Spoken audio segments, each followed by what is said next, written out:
1 de Pedro, capítulo 5. Se vocês pesquisarem, eu fiz uma série, no final de 2020 para 2021, eu fiz uma série de exposições nessa primeira carta de Pedro. Então, se você quiser, eu tenho o livro todo exposto lá. A série chama-se Exilados. Então, se você quiser depois acompanhar, eu lembro de gastar, acho que uns 4 ou 5 meses expondo essa carta toda. Era um período diferente, era um período difícil, a gente estava vivendo aquele período de pandemia, pós-pandemia, o mundo sempre teve de cabeça para baixo, mas estava um pouquinho pior, eu acho. E eu me lembro de expor, porque a gente queria conversar sobre como é que a igreja, que é uma peregrina, vive nessa Babilônia, que é o que a gente vive. Como é que a igreja vive? E eu gastei esse tempo com vocês naquela ocasião. Então vocês podem achar no YouTube, eu acho que é uma série, tem uns 30 sermões, eu acho, lá. Só em 1 de Pedro. Mas essa semana, eu queria conversar com vocês sobre um versículo, que é um versículo que acho que fala bastante ao meu coração, e eu espero que fale bastante ao seu também nessa manhã. O texto bíblico diz assim para a gente, 1 de Pedro, capítulo 5, versículo 7. Lá no final do Novo Testamento. 1 de Pedro, capítulo 5, versículo 7. O texto bíblico diz para nós: lancem sobre ele toda a sua ansiedade. Quem está com algumas outras versões, tem outras palavras, tipo preocupações. Lancem sobre ele todas as preocupações de vocês. Lancem sobre ele toda a ansiedade de vocês, porque Ele tem cuidado de vocês. Lancem sobre Ele toda a preocupação de vocês. Lancem sobre Ele toda a ansiedade de vocês, porque Ele tem cuidado de vocês. Vamos orar? Deus bendito e Pai de nosso Senhor Jesus Cristo, está nessa manhã, diante da Sua palavra, diante dessa reunião, a reunião dos salvos em Cristo Jesus, da comunidade da aliança, e o que a gente quer clamar ao Senhor nessa manhã, é que o Senhor, por favor, ilumine o nosso coração. A gente quer conhecer um pouco mais do Senhor. A gente quer conhecer mais do seu amor, mais da sua bondade, mais da sua graça. E a gente quer glorificar o Senhor como Deus e Pai. Louvamos o seu nome. Ilumina o seu povo e que a gente saia daqui hoje, Deus, por favor, confortados pela presença do Senhor. Em nome de Cristo Jesus. Amém. Bom, gente, quando a gente olha esse texto, a gente é levado a pensar em ansiedade como sendo esse fenômeno que a gente tem hoje em dia. E não é disso que o texto está falando. Porque já em alguns relatórios no final do século passado, desde a década de 80 do século passado, alguns relatórios das comunidades, tanto de psiquiatria como de psicologia, de psicanálise, eles já falavam desde a década de 70, 80 e 90, que o grande problema que o século 21 viveria seria a pandemia da ansiedade. E eles estavam sendo não proféticos, mas só estavam vendo no que o mundo estava se tornando. Por quê? Porque nós saímos em muito pouco tempo de uma realidade rural para uma realidade urbana. Saímos de uma realidade em que a comunicação era devagar para praticamente instantânea. Querem ver? O assunto do hype dessa semana, por exemplo, foi a tal da guerra do Oriente Médio. Vocês estão vendo bombardeio em tempo integral, real. Doideira, né? Agora o Hamas solta uma bomba, pum. Agora Israel solta. A gente está vendo esse trem em tempo real. Parece filme, não é? A informação é muito rápida. E só qual é o problema? A sua cabeça não consegue aguentar esse monte de informação. Você não consegue aguentar isso. Não dá. O Departamento de Sociologia de uma universidade americana, Universidade da Califórnia, eles estavam trabalhando há 20 anos o quanto de pessoas nós conseguimos nos relacionar em determinados períodos da nossa vida. Então, por exemplo, vocês se lembram que há pessoas que há 20, 30, 40 anos faziam muito parte da vida de vocês. E que vocês não deixaram de gostar dessas pessoas. Vocês continuam gostando delas. Mas qual é a grande questão? Parece que elas apagaram da sua memória. Gente querida, gente que você gostava, gente que há 30 anos você falava assim, poxa, essa pessoa, eu converso com ela o tempo todo, e aí parece que o tempo foi passando e você não conversa mais com essa pessoa. E o que eles diziam nesse paper que eles estavam trabalhando? Eles diziam o seguinte, a sua cabeça, você não consegue se relacionar com mais de 120 pessoas.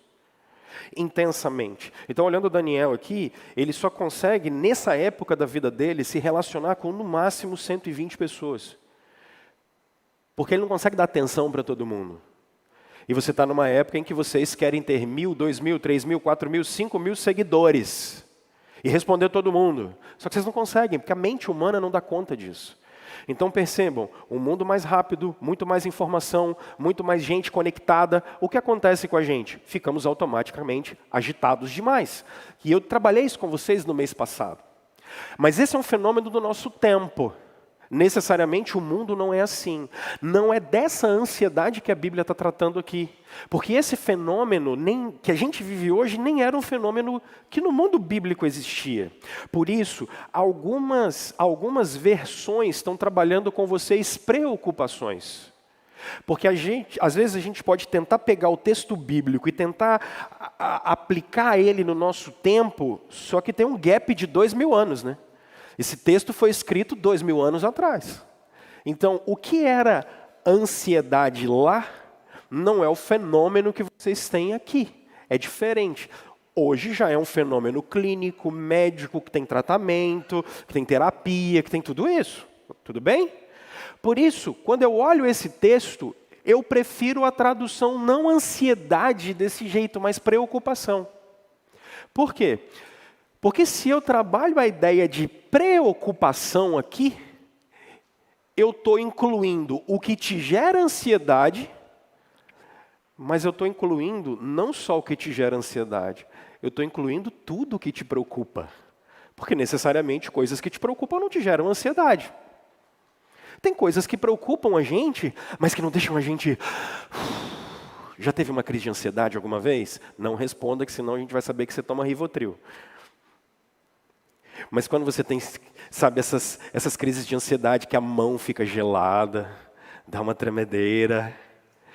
Lembra quando a boca fica seca? Não é?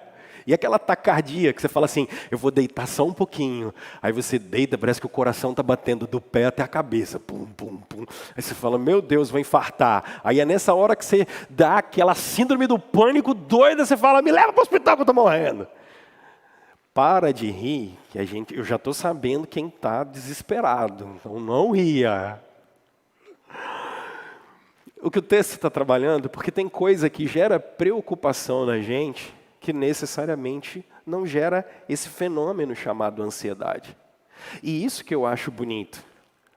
Porque a gente pode achar que Deus só cuida do que gera ansiedade. E Deus não cuida só do que gera ansiedade. Deus cuida, inclusive, do que só preocupa.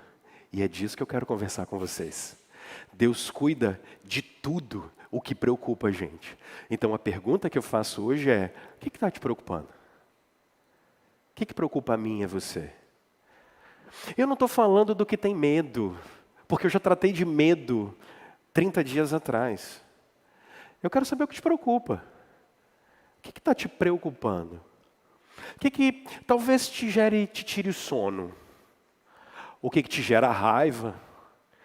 O que te gera qualquer tipo de sentimento de desconforto e que faz com que você perca esse estado de graça, esse estado de viver bem, esse estado de sorrir, de estar alegre. Eu preguei 30 dias atrás sobre uma vida pesada. E o Lipovetsky ajudou a gente nisso, porque a vida realmente não é leve. Mas, pessoal, o normal da vida não é precisar usar botox na testa porque só vive assim. O normal da vida é a gente ter vontade de viver, vontade de trabalhar, vontade de ter filho, vontade de cuidar de filho, vontade de acordar de manhã, vontade de vir na igreja, vontade de estar com as pessoas que a gente ama. Isso é o normal da vida. O normal da vida é estar bem. O normal da vida é a gente querer estar com as pessoas, é dar uma passeada. Isso é o normal. Só que a gente acostumou a tal ponto a reclamar, a não estar bem, que a gente começou a achar que a vida é um mal-estar ambulante.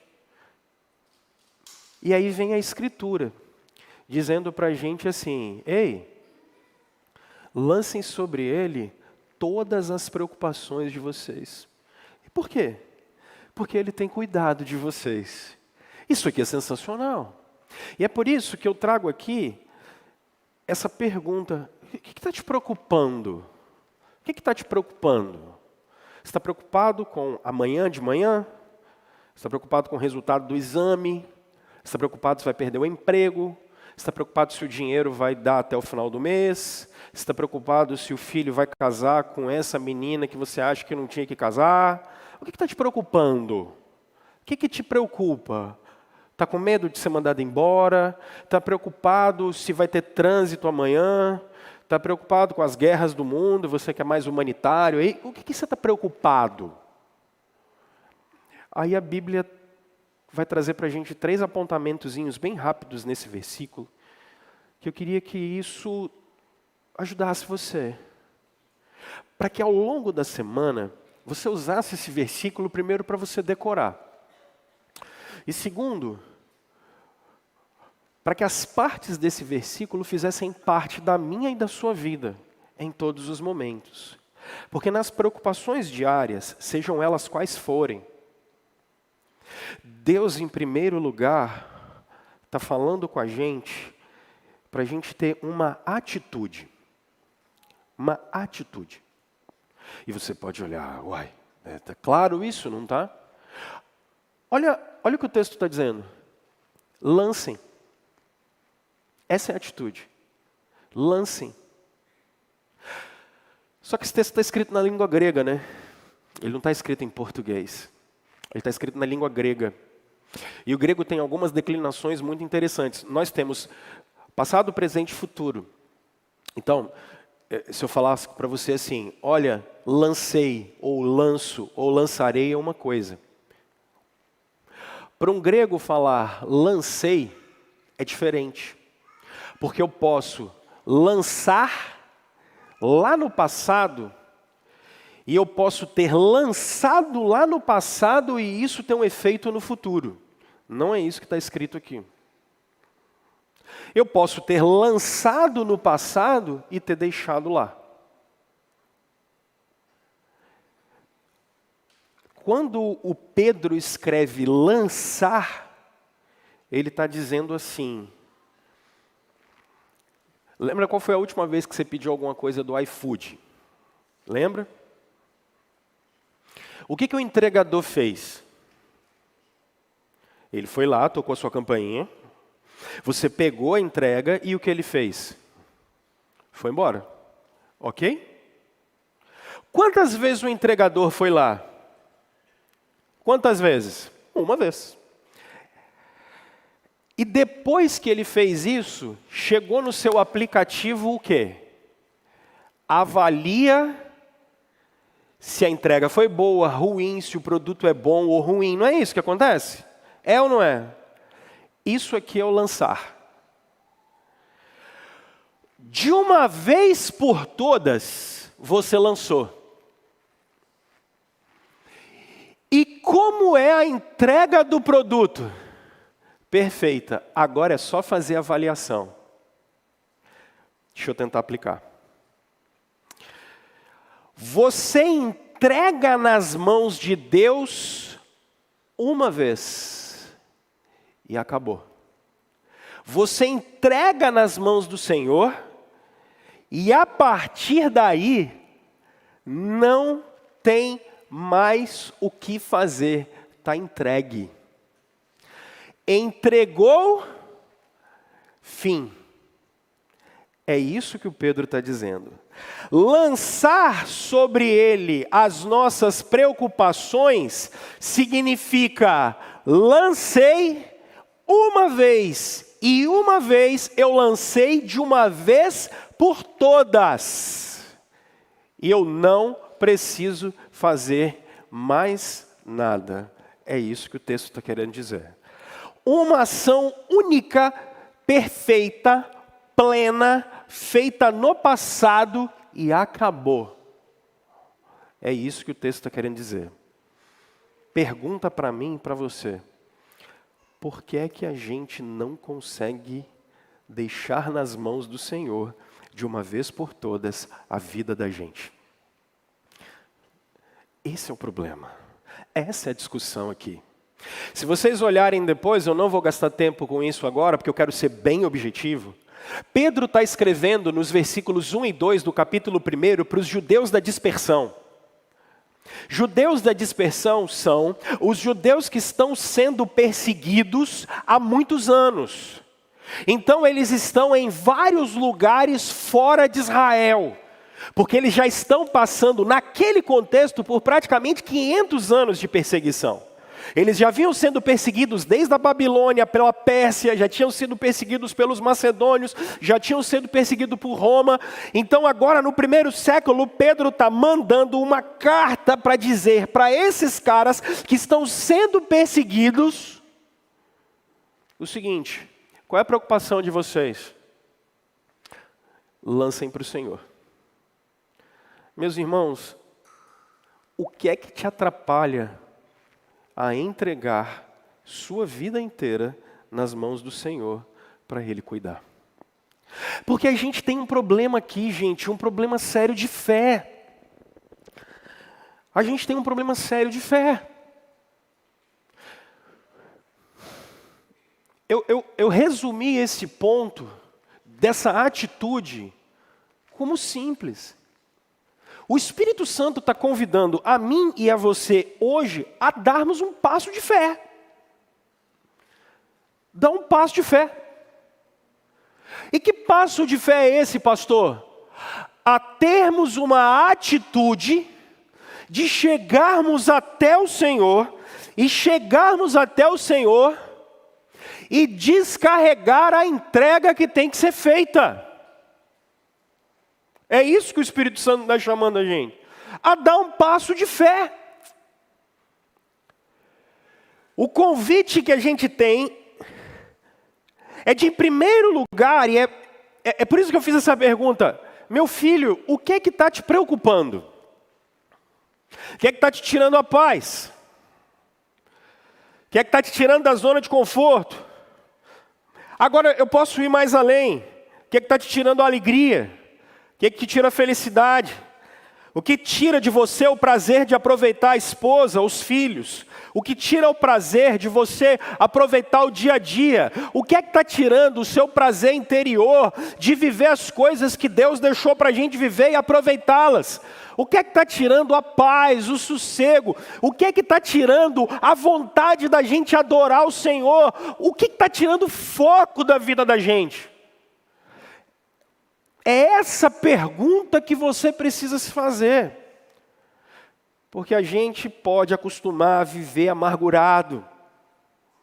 A gente pode se acostumar a viver reclamando, praguejando. Brasileiro tem isso. Brasileiro reclama de tudo e de todo mundo o tempo todo. Nada está bom, nunca para brasileiro. Isso é a nossa cultura. É a cultura da reclamação. E aí o Espírito Santo está perguntando para a gente o seguinte: vocês estão dispostos a dar um passo de fé? Essa é a atitude que a gente tem que ter. Dar um passo de fé. Agora, eu sei que você pode dizer assim: pastor, como eu posso dar esse passo de fé? A primeira coisa é identificar o que é que te tira a paz. É identificar o que te preocupa. Segundo, entregar. Entregar não é fácil. Eu estou tentando ser extremamente didático e simples. como é que eu chego para Fernanda e entrego alguma coisa? Se eu tenho um bem de muito valor, que não é esse copo, claro, eu estou dando para ela, o que eu estou fazendo? Eu estou perdendo o total controle sobre isso. Isso é lançar sobre o Senhor. Se eu entrego, eu estou dizendo, o controle não está mais na minha mão. E é aqui que eu queria chegar. E essa é a minha dificuldade e a sua. Se eu entregar na mão da Fernanda, está na tutela dela. Não é mais meu. Agora olha só. Você é capaz de perder o controle da sua vida e entregá-lo para alguém? Aí deixa eu chamar um autor para ajudar a gente aqui a ilustrar isso muito bem. Tem um autor devocional, esse você pode morrer sem ler, não tem problema não. Tem um autor muito devocional, e o nome dele é Max Lucado. Você pode morrer sem ler, não vai fazer muita diferença na sua vida. Mas ele tem alguns livros muito legais. Muito legais. Num deles, chamado Quem Tem Sede, Venha.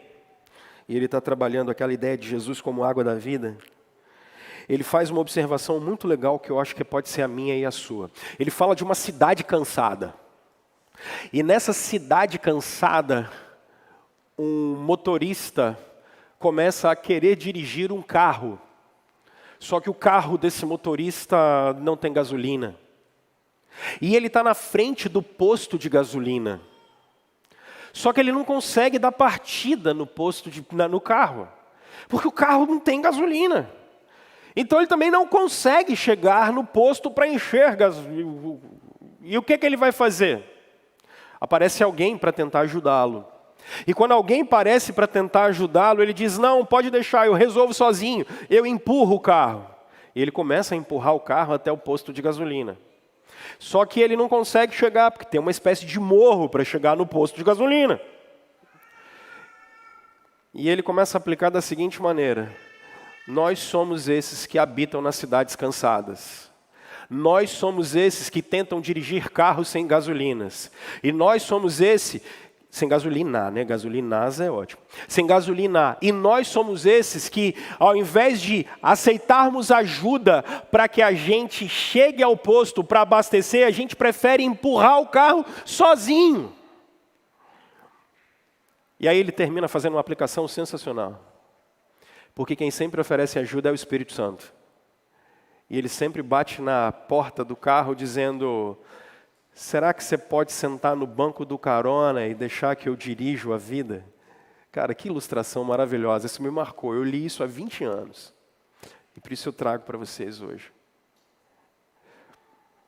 O primeiro desafio aqui é você identificar se você tem o controle da sua vida ou se você está disposto a sentar no banco do carona. Se você vai continuar querendo empurrar o carro na cidade cansada de um carro sem gasolina, ou se você está disposto a sentar no banco do carona. Jesus está convidando a mim e a você hoje para olharmos para Ele, identificarmos o que nos preocupa e dizermos de uma vez por todas, eu estou dando um passo de fé, está na sua mão. Estou dando um passo de fé e eu não quero mais ter o controle. Estou dando um passo de fé e isso aqui é seu. Você é capaz de fazer isso? Porque a minha oração é que o Espírito Santo traga para você tudo aquilo que está dentro do seu coração e que te gera essa preocupação. Tudo, tudo. Para você poder lançar de uma vez por todas e não se preocupar mais. Hoje é dia de você dar um passo de fé. Segundo, lancem sobre Ele. Porque o primeiro apontamento é você ter uma atitude, e é essa atitude que eu acho que a gente tem que ter. Dar um passo de fé diante do Senhor. A segunda é uma pessoa, não é mais uma atitude. É lançar sobre Ele. É diferente. Lançar sobre Ele. Lançar sobre Ele. A segunda é uma pessoa. Mas, pastor, quem seria esse ele? Olha Hebreus capítulo 4, verso 14, por favor. Olha Hebreus capítulo 4, verso 14. Coloca aqui. Dá para colocar aqui? Hebreus 4, 14. Dá uma olhada. Quem é ele, pastor? Quem é ele? Vamos ver. Você vai passar até o 16, tá? Por favor. Deixa eu abrir aqui. Quem é esse que a gente pode levar e jogar de uma vez por todas? 14. Hebreus 4, 14. Pode abrir aí. Eu queria que você risque esse negócio. Risca mesmo. Hebreus 4, 14. Portanto, visto que temos um grande sumo sacerdote, que adentrou os céus, Jesus, o Filho de Deus, apeguemo-nos com toda firmeza à fé que professamos, pois não temos um sumo sacerdote que não possa compadecer-se das nossas fraquezas, mas sim alguém que, como nós, passou por todo tipo de tentação, porém sem pecado. Assim sendo, aproximemo-nos do trono da graça com toda a confiança, a fim de recebermos misericórdia e encontrarmos graça que nos ajude no momento da necessidade. Pedro está dizendo, lancem sobre Jesus. Lancem sobre Jesus. Mas por que, pastor, lançar sobre Jesus? E lembrem-se que semana passada eu estava dizendo para vocês que a gente não pode mais viver um cristianismo sem Cristo. As pessoas falam de Deus o tempo todo. Deixa eu dizer para vocês, o Deus de vocês tem nome. O nome dele é Jesus Cristo. E observem como é que o livro de Hebreus lança para mim e para você uma ideia incrível. Lancem sobre Jesus em primeiro lugar, porque Ele sabe como vocês vivem e se sentem. O sumo sacerdote, no Antigo Testamento, era alguém no meio do povo.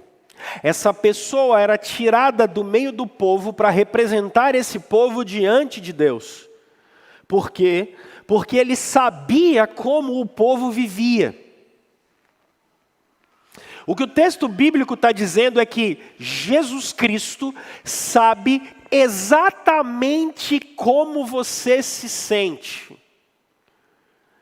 Você, como eu, às vezes se sente incompreendido? Você, às vezes, se sente como se você estivesse tentando explicar as coisas que você vive, pensa, sente, acha, e as pessoas não entendem, é difícil encontrar. Até porque a gente vive num tempo em que todo mundo julga a gente, e quando a gente nem terminou de falar, as pessoas já têm resposta hoje em dia. É muito engraçado isso, né? O brasileiro é muito autoritário, é por isso que você vê tanta briga aí, porque o brasileiro é muito autoritário. O brasileiro não está aberto a ouvir as pessoas, eles já sabem a resposta de tudo.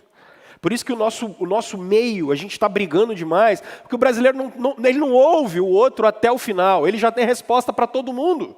Isso é da nossa cultura autoritária, a gente é assim. Isso formou o nosso identitário.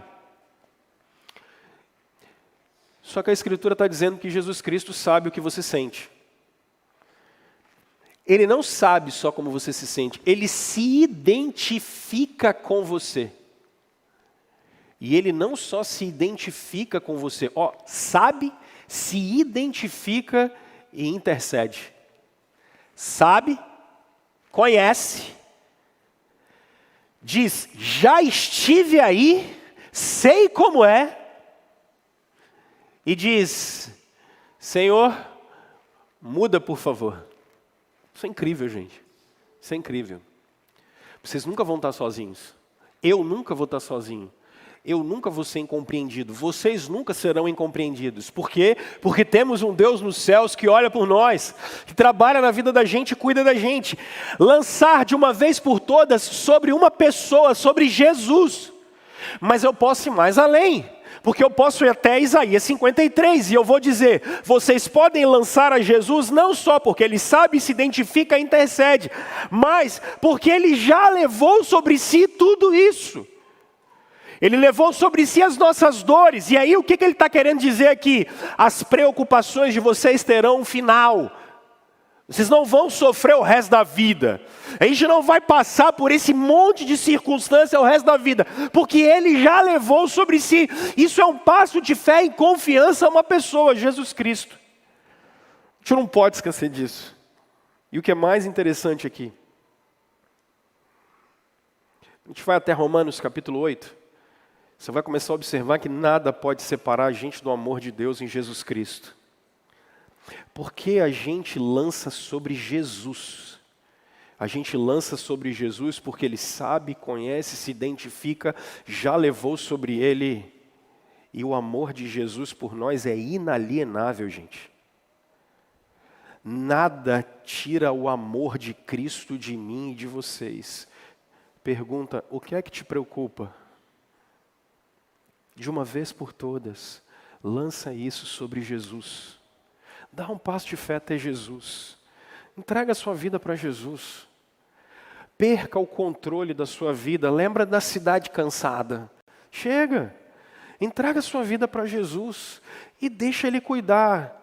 Agora, olha só. O que eu não posso fazer aqui, de maneira nenhuma, é ser irresponsável. Por quê? Porque ao falar com você, que é para você lançar, perder o controle, levar até Jesus, você pode achar que agora é só vitória. Não, não é.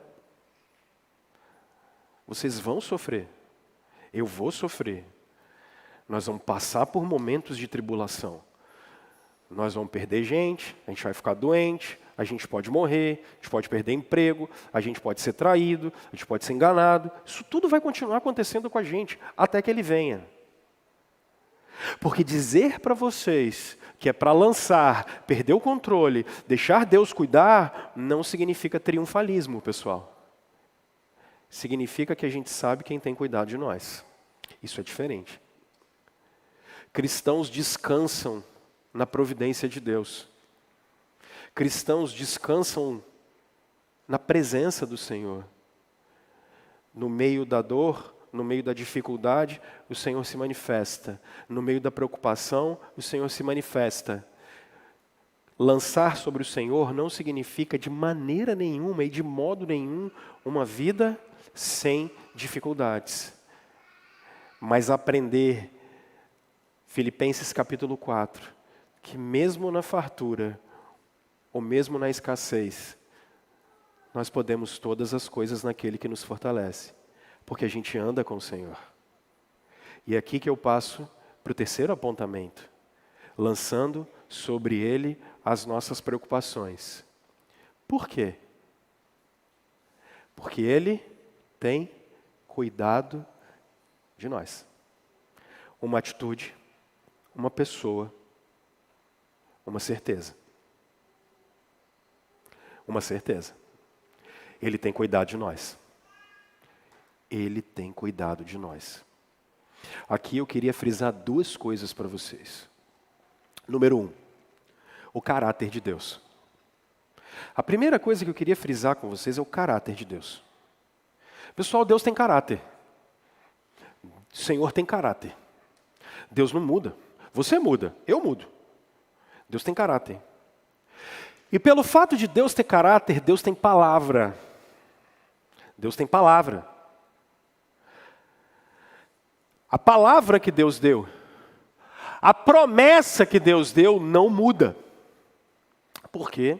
Porque Deus tem caráter. Ou seja, se Deus disse que A é A, cara, A não vai ser B. A não vai mudar para B. A não vai mudar para C. Se Deus disse que vai acontecer, vai acontecer. Por quê? Porque Ele tem caráter. O caráter de Deus é imutável. O plano de Deus é imutável. E aí, gente, olha só. O que a Bíblia diz sobre o povo de Deus? Que Ele tem cuidado de nós. Ele tem cuidado da gente. E você não pode se esquecer disso. O Senhor tem cuidado de nós. O que é que você está sendo chamado a fazer hoje? A confiar, não em mim, mas na promessa de Deus. Você está sendo chamado a confiar no caráter de Deus.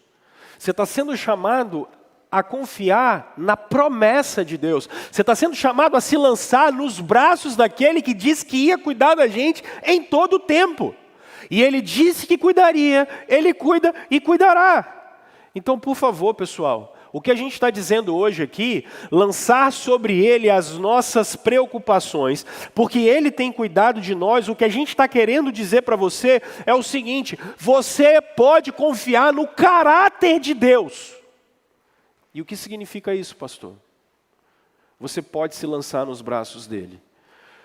Agora preste atenção. Torne-se um conhecedor das promessas de Deus. Torne-se um conhecedor das promessas dele. Porque se nós não conhecermos as promessas de Deus, a gente começa a cobrar alguma coisa que Deus falou que nunca ia dar. Se você não é um conhecedor do caráter de Deus, você se relaciona com um ídolo e não com o Senhor. E é por isso que tem uma renca de gente frustrada em igreja. Porque ao longo dos últimos 50 anos as pessoas dizem assim: traga a sua oferta, faça o sacrifício e quando você for embora, Deus vai te dar. Já passaram 20, 30, 40, 50 anos, Deus não vai dar nada. Porque não é assim que Ele funciona. Deus não trabalha com essa lógica retributiva pagã de fazer sacrifício para que Ele faça alguma coisa. O único sacrifício de amor que Deus aceita foi feito há 2000 anos, gente.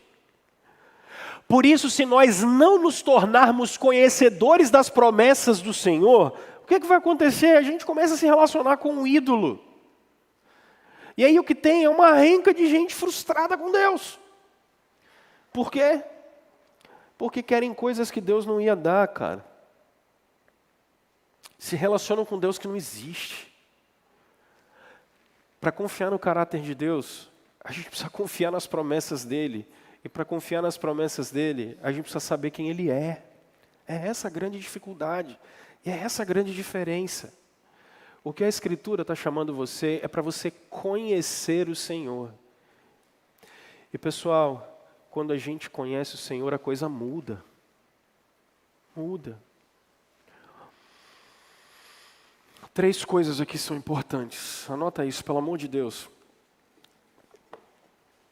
A gente não confia no Senhor.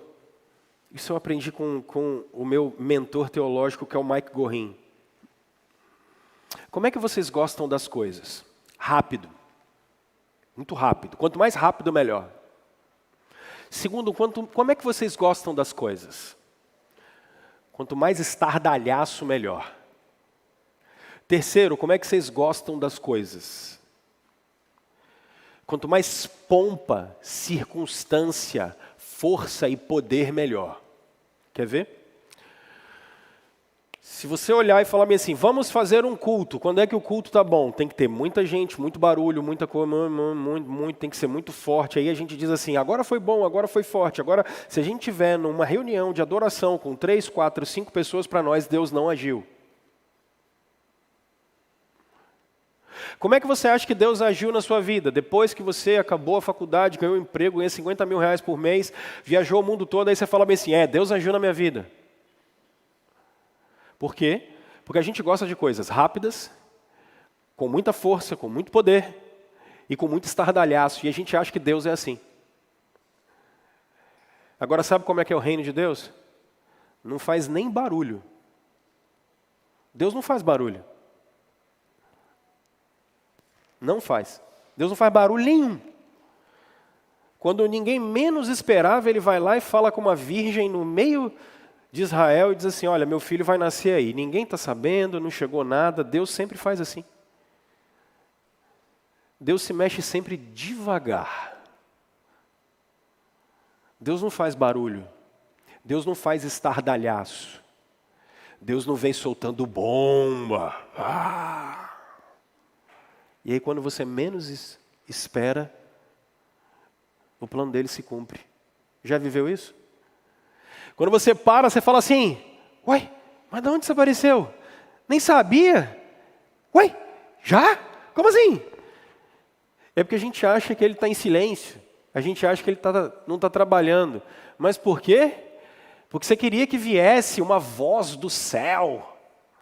Você quer mesmo é que apareça um anjo para falar. Não vai acontecer, irmão. Só que, por que a gente não confia? Porque a gente não entendeu que o método de Deus não é esse método barulhento nosso. Deus não quer te mostrar nada. Ele não te deve nada. Deus vem sempre devagarinho, sem você perceber. Quando você viu, já foi. Assim é o Senhor. Percebeu? Então, para de esperar um Deus espalhafatoso, barulhento e que age no seu tempo. Esquece. Ele não tem compromisso com o seu tempo. Ele tem compromisso com o plano dele. O plano dele é levar você para a glória. Fique sossegado. Ele está tendo um trabalhão que você não tem ideia, viu? Oxe.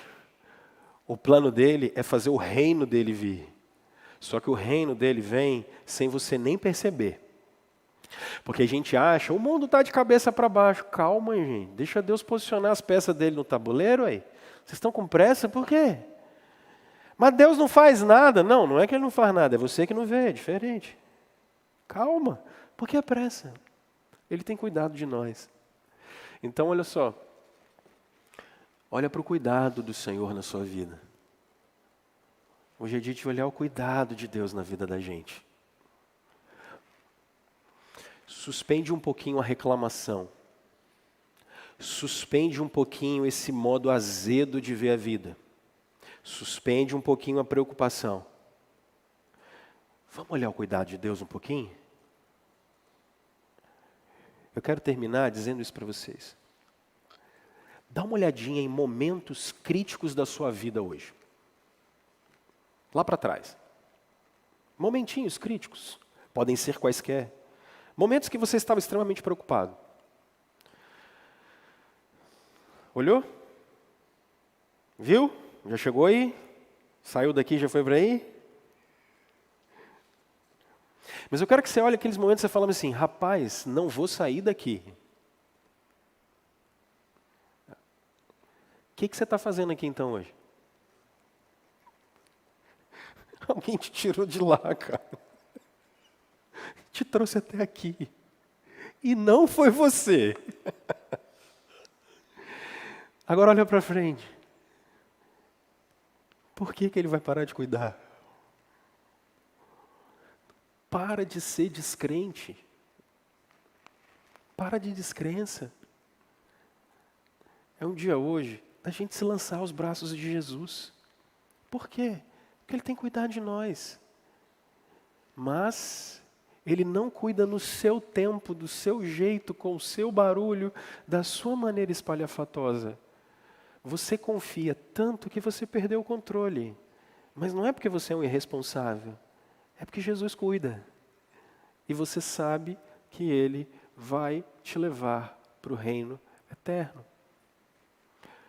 Eu vou chamar os meninos para vir aqui à frente. Eu quero terminar com vocês, para vocês perceberem uma coisa grandiosíssima. 2 de Timóteo, capítulo 4. 2 de Timóteo, capítulo 4. Deixa eu ilustrar isso aqui de uma maneira prática para vocês, para a gente terminar. A partir do verso 9.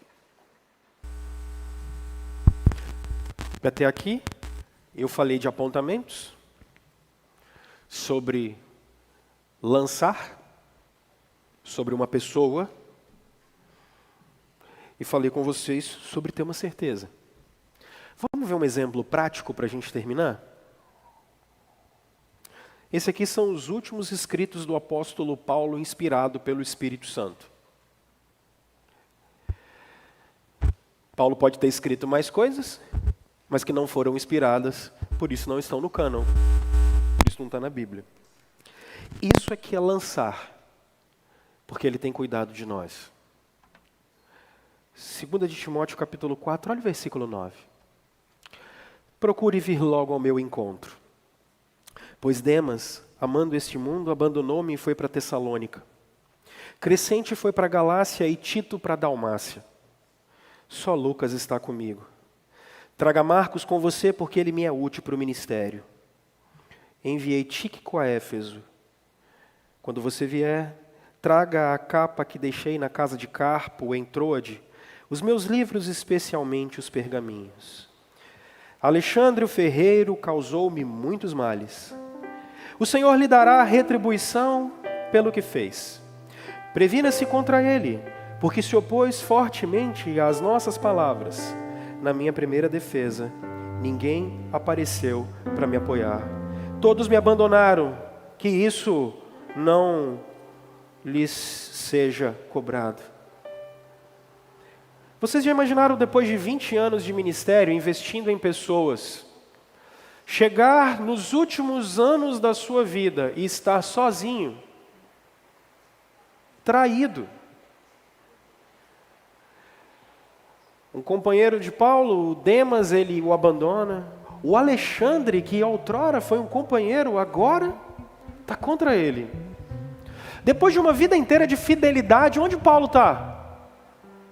Preso. Preso. Já pararam para pensar nisso?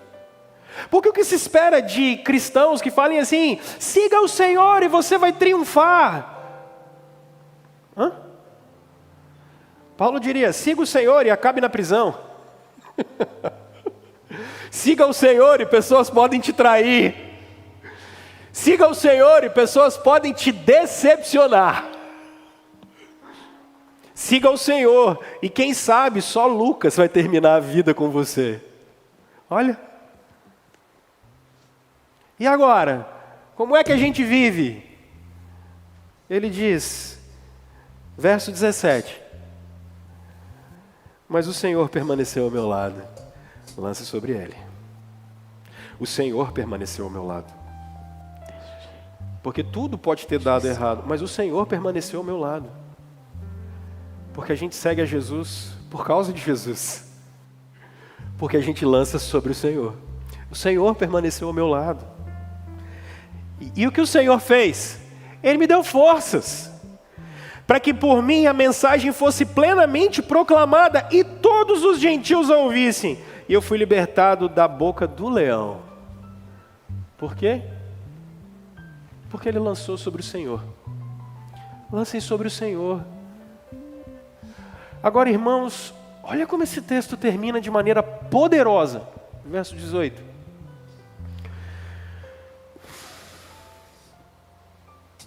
Eu acho que ao longo dos últimos anos, esse versículo tem me acompanhado todos os dias, gente.